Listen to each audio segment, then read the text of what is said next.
To take input from the user, we need to define an event handler in the React UI.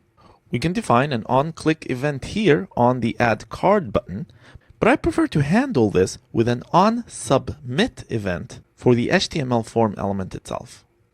By using onSubmit, you can utilize native form submission features. For example, you can make this input required, and the onSubmit event will honor that in modern browsers. Let's define an instance function here on the form component. I'm going to use the exact same class field syntax that we used for the state in the app component. Let's call this new function handleSubmit, and we'll make it an arrow function and wire it to be triggered on submit. So in here we do this.handleSubmit. Every React event function receives an event argument. You can name this anything, it doesn't have to be event. This is just the last argument that the function receives. And for React events, this argument is just a wrapper around the native JavaScript event object.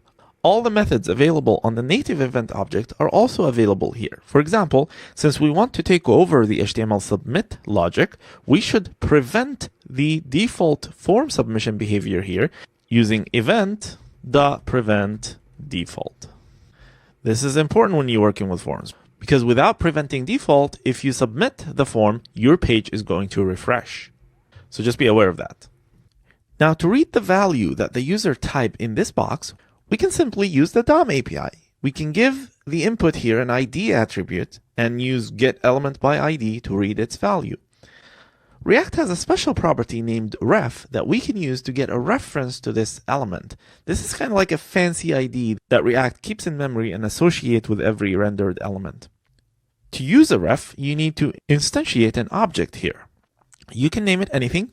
I'll name it usernameInput, and we do a react.createRef call in here. And to use this ref, since it is part of the instance now, we can just do this.usernameInput, just like that. And here it is on multiple lines. We added ref this.usernameInput, which is the result of calling the createRef method from the React API. Now inside the handleSubmit, let's console log the value. The value is we grab the reference using this.usernameInput, and this is a ref object. The current value is stored under .current, and this current reference is the HTML input element itself. So we can do .value on it to read the value that the user types. Let's test. Type in something, submit, and we can read the value that I typed. So this is how we use refs. But React has another method to work with this input element, which is to control their values directly through React itself rather than reading it from the DOM elements. This method is often labeled as controlled components, and it has some more advantages over the simple ref property. However, it does require a little bit more code, but it's still simple. So let's use it. So I'll remove this ref attribute. We will not be able to read it this way. We're going to have to find another way to read it. And we don't need the ref attribute on the input element at all. Instead of all that, we introduce a state object. And in the state object, we define an element to handle the input value of the username field. So maybe something like username. And we'll initialize it as an empty string.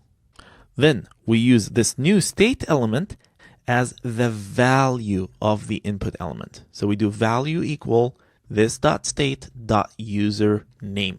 And this immediately creates a controlled element. Now we're controlling the value of the input.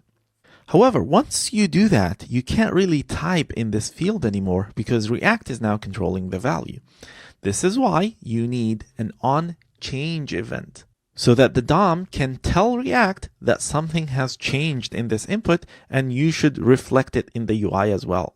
And I'm going to use an inline function here for the onChange event. This function receives the event object as its argument, and it needs to do one simple thing. It needs to change the value of the username state element into what was typed in the text box.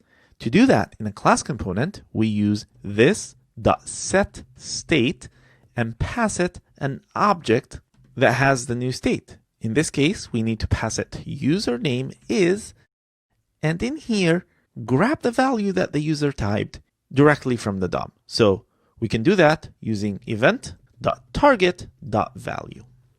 So this is the syntax that we need to use in order to change the state of a class component. It's a little bit different than function component hooks because this function is always named setState and it always receives an object and it will merge this object with the current state of the component.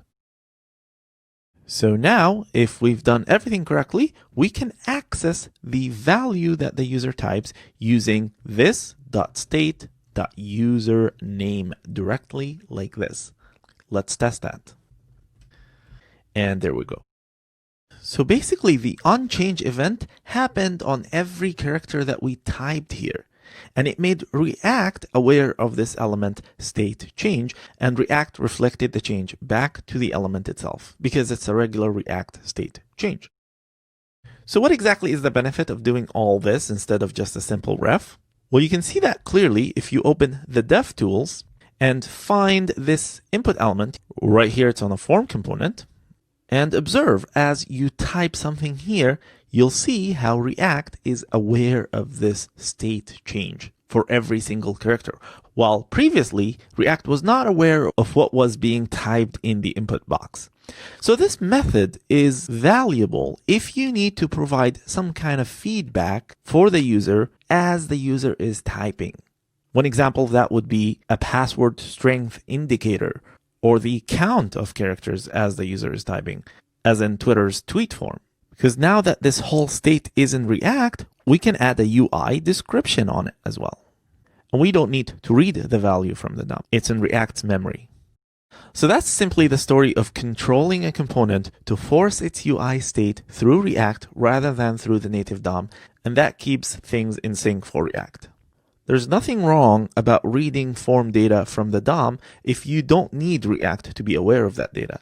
This should just be a different tool in your box when you need it.